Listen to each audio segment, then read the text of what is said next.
Muchas gracias, Beatriz. Muchas gracias al CEMAP, al Instituto de Ciencias de la Educación por hacer esta red posible y a Ferran por la coordinación de las jornadas y de la red, que lo está llevando con mucha paciencia y diligencia. Bueno, esta charla va sobre Walt Whitman y la pesca en Long Island. Esta mañana la catedrática de literatura norteamericana del Departamento de Filología Inglesa me preguntaba, ¿pero qué pescaba Walt Whitman? Y realmente el texto del que voy a tratar o del que voy a hablar después es un texto muy poco conocido y bueno, luego os cuento más cosas, pero antes de hablar de Whitman y de la pesca en Long Island creo que es necesario detenerse brevemente a analizar a Whitman en el contexto de los estudios medioambientales. Whitman, como me imagino que las personas aquí presentes sabrán, es probablemente el poeta más influyente de la historia de los Estados Unidos. Es conocido como el poeta que cantó a América, como decimos en Estados Unidos, me cuesta decir esto en el Centro Benedetti, pero la América entendida como nación estadounidense, sí. Y es conocido como el poeta de la democracia, ¿no? Sin embargo, también es conocido por ser el poeta de la naturaleza y el poeta que busca la comunión entre el individuo y esa existencia en la naturaleza.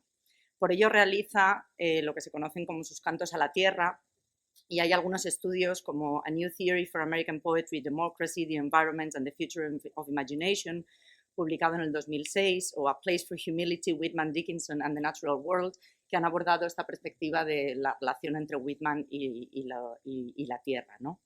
El más detallado y el influyente de estos estudios es probablemente Walt Whitman and the Earth, A Study in Ecopoetics, publicado en 2006, en el cual Jimmy Killingsworth aborda a Whitman no solo desde la perspectiva universal, sino también entendiéndolo como un poeta regional, un poeta que no se entiende sin el contexto medioambiental en el que desarrolla sus textos, ¿no? Está influido por su contexto y sus paisajes. Killingsworth está influido por el concepto de ecopoesía que desarrolla Jonathan Bates en el libro que veis ahí, The Song of the Earth. Ahí es donde lo define, la traducción es mía, así que discúlpenme. La ecopoesía no es una descripción del morar en la tierra ni una forma desconectada de pensar en ella, sino una experiencia de ello, la experiencia del hombre en comunión con la naturaleza, no describiendo la naturaleza como algo abstracto, sino algo con lo que comulgamos y convivimos. Y una idea sobre la ecopoesía que es importante para esta presentación y también para el desarrollo de la red de crossovers es esta idea de que la ecopoética propone que debemos aferrarnos a la posibilidad de que ciertos textos llamados poemas pueden devolver a nuestra memoria el conocimiento antiguo de la humanidad. Cuando habla de poemas aquí estamos hablando en el contexto más amplio de la idea de poesía, es decir, el texto literario como elemento que nos puede devolver ese conocimiento de la historia de la humanidad. Esto está muy relacionado con la idea de shifting baselines, que creo que hablará después Kilian con más detalle, un poco explicará esta idea, pero bueno, la idea principal es que el texto nos sirve como elemento para conocer un poco el entorno, el ecosistema, ¿no?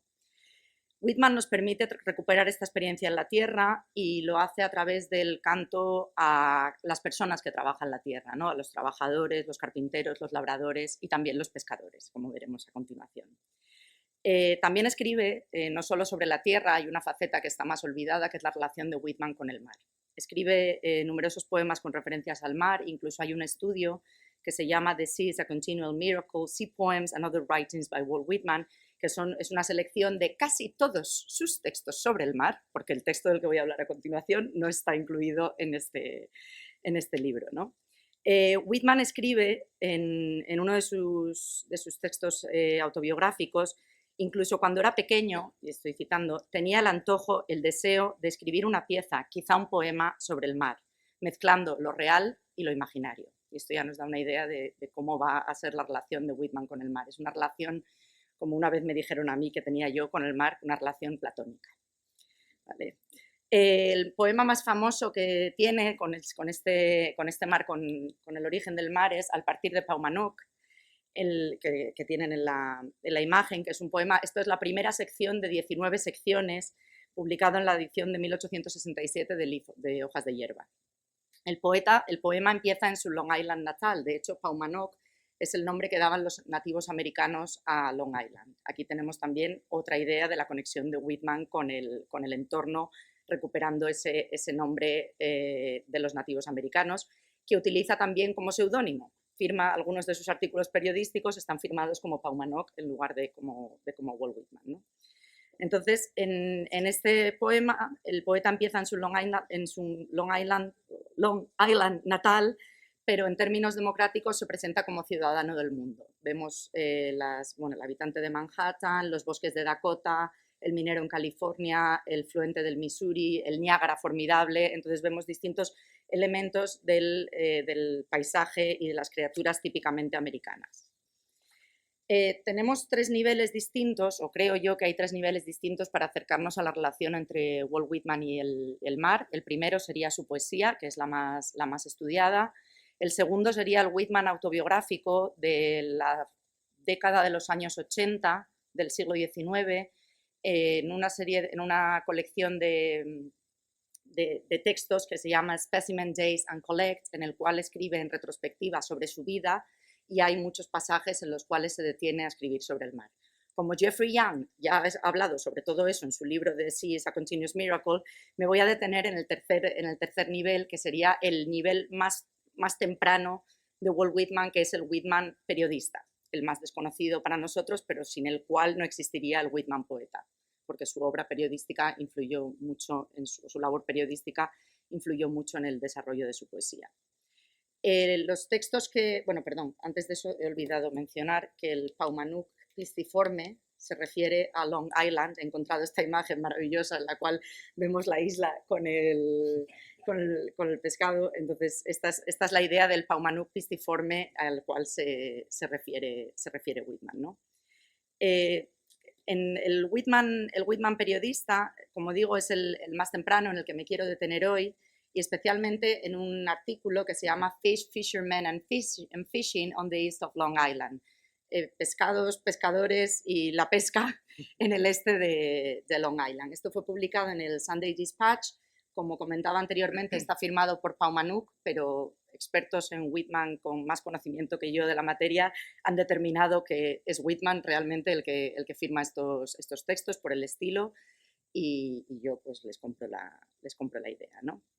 Young nos recuerda que el poeta camina por el mar, lo respira, lo huele, nada en él, se baña en él, lo escucha, lo navega en ferries y en barcos de vapor, le habla, pero no nos cuenta que pesca en el mar. Y esto es el artículo que cuenta precisamente, no nos habla de la experiencia de la pesca, que aparece en uno de sus textos más tempranos y que nos ayuda a entender el contexto en el que Whitman creció como persona y como poeta.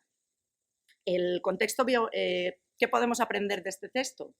Precisamente, por medio de una descripción poética, podemos aprender del ecosistema marino en Long Island a mediados del siglo XIX y de las prácticas culturales en torno al uso del pescado. Yo he aprendido un montón, espero que ustedes también aprendan. He preparado un pequeño mapa, me estuve entreteniendo ayer por la tarde preparando el mapa de los distintos sitios geográficos que menciona en el poema. En lugar de poner pins he puesto peces, porque así me parecía que era como más relacionado con el sitio. Si alguien luego quiere navegar, tengo el enlace al mapa, por si alguien luego... Y esto también lo quería reflejar porque es otra forma muy útil de trabajar el texto literario. Relacionar el texto con el contexto geográfico en el que se desarrolla, y podemos realizar distintos mapas. Hay un proyecto mastodóntico del Ulises de Joyce, del Dublín del Ulises de Joyce, y en clase hemos hecho alguna vez algún experimento, ¿no? Entonces, estos son algunos de los sitios que menciona: Peconic Bay, Block Island, Shorter Island, Gardiner Island, Fisher Island, Plum Island y Montauk Point, que como pueden ver está efectivamente al este de Long Island, que es el sitio, la zona que son pequeñas islas que rodean este contexto geográfico. The Gardiner Island, y esto es interesante relacionado otra vez con la idea de la ecopoesía, nos cuenta que fue el primer asentamiento inglés en los límites del estado actual de Nueva York. Gardiner Island es esta isla que tienen aquí, y nos cuenta que fue el primer asentamiento inglés en los límites del actual estado de Nueva York. Al principio, 1640 y 40 años más, se mantuvo como una soberanía independiente. Leon Gardiner, el comprador y colono, era un ingeniero civil enviado en una pequeña embarcación noruega de 25 toneladas para construir un fuerte en la desembocadura del río Connecticut. Saybrook, imagino, nos menciona incluso cuál es el río, ¿no? A la imaginación del poeta, del autor, le encanta rastrear, al menos a la mía, el asentamiento y la felicidad de este antiguo y refinado caballero inglés en esta isla, solo, con su granja, sus sirvientes y familia, sus grandes cultivos, sus ovejas, caballos y vacas. Es interesante porque me he tomado la molestia de saber cómo está Gardiner's Island en la actualidad. Y desde el año 2005 este es un espacio protegido. Solo hay una mansión, que es la de Leon Gardiner, que se quemó en los años 50 y la reconstruyeron, y el resto del espacio es un entorno natural y protegido, que poco tiene que ver con el resto de la costa este de Long Island, que es un resort turístico y absolutamente explotado en la actualidad por las clases más pudientes de Nueva York. Después menciona, en este pequeño artículo periodístico, menciona una serie de especies. Las voy a mostrar primero con el nombre en inglés, pero luego me voy a tomar la libertad de hacer una traducción. El blackfish, los pogies, el bluefish, moss bunkers, sea bass, y ya está, porque el shirk lo quité porque me estaba volviendo loca. Bueno, quiero agradecer en primer lugar a Kilian la ayuda y paciencia con la clasificación de las especies, porque me volví bastante loca a la hora de entender de qué narices me estaba hablando Whitman. Y, por ejemplo, cuando menciona el blackfish, lo primero que pensé es, tú buscas en internet blackfish y por la zona geográfica podrían ser orcas, y podría ser que fuera de la industria ballenera de mediados del siglo XIX y que estuvieran pescando orcas. A mí me extrañaba un poco que Whitman hubiera tenido algún contacto con la industria ballenera y no quedara constancia de ello cuando, por ejemplo, tenemos a Herman Melville con Moby Dick y demás. Entonces empecé a leer otro texto periodístico en el que dice: directamente 2 o 3 anguilas se arrastraron, retorciendo sus colas y absorbiendo el agua que encontraron en el fondo. Después vinieron un par de blackfish y detrás apareció uno realmente grande, de 20 pulgadas, 50 centímetros. ¿Vale? Abriendo su gran boca blanca y comportándose de forma bastante sucia. También había cangrejos y diversas criaturas irrelevantes, lo cual nos llevó a descartar el blackfish, a descartar la orca y a concluir que se trataba de la Tautoga onitis, o sea, una tautoga. Entonces aquí ya tenemos la traducción porque nos da la clave las 20 pulgadas, pero lo tuve que buscar en otro texto, o sea, tuve que realmente comprobar si Whitman, esto también nos da que pensar sobre la labor de traducción que hay detrás de estos. Y un dato importante sobre esta especie, que vemos que se pesca a mediados del siglo XIX sin ningún tipo de control, es que está considerado hoy en día como especie vulnerable. Gracias, Kilian, por la información.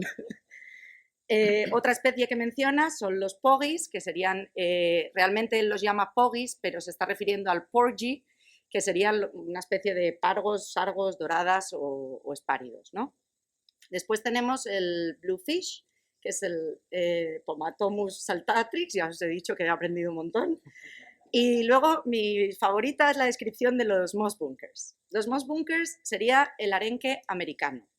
Y de los moss bunkers nos dice: los pececillos, también innumerables arenques, fertilizan el suelo y dan vida al grano que constituye quizás el pan que comes.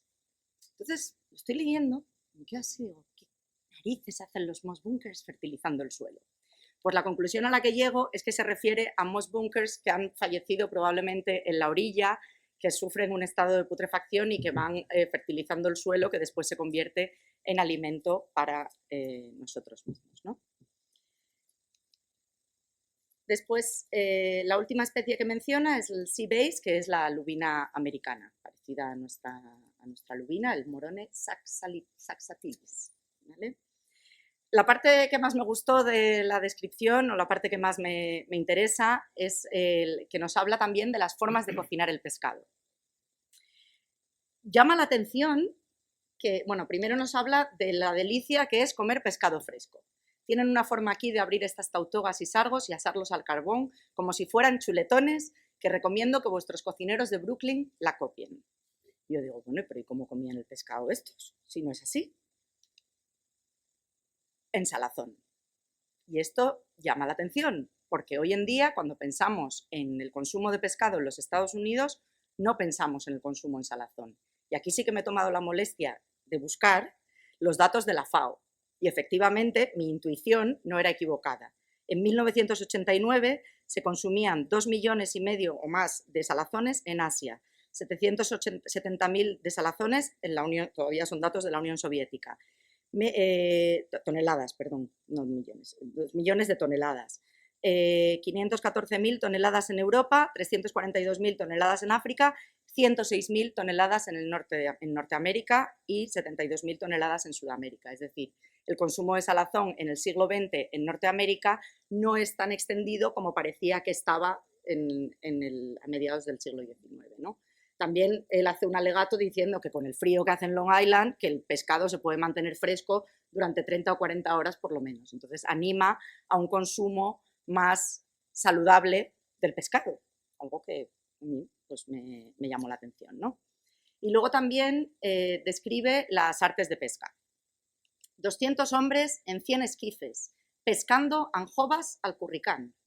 Imagina los esquifes, imponentes bellezas, moviéndose, las anjovas son el bluefish.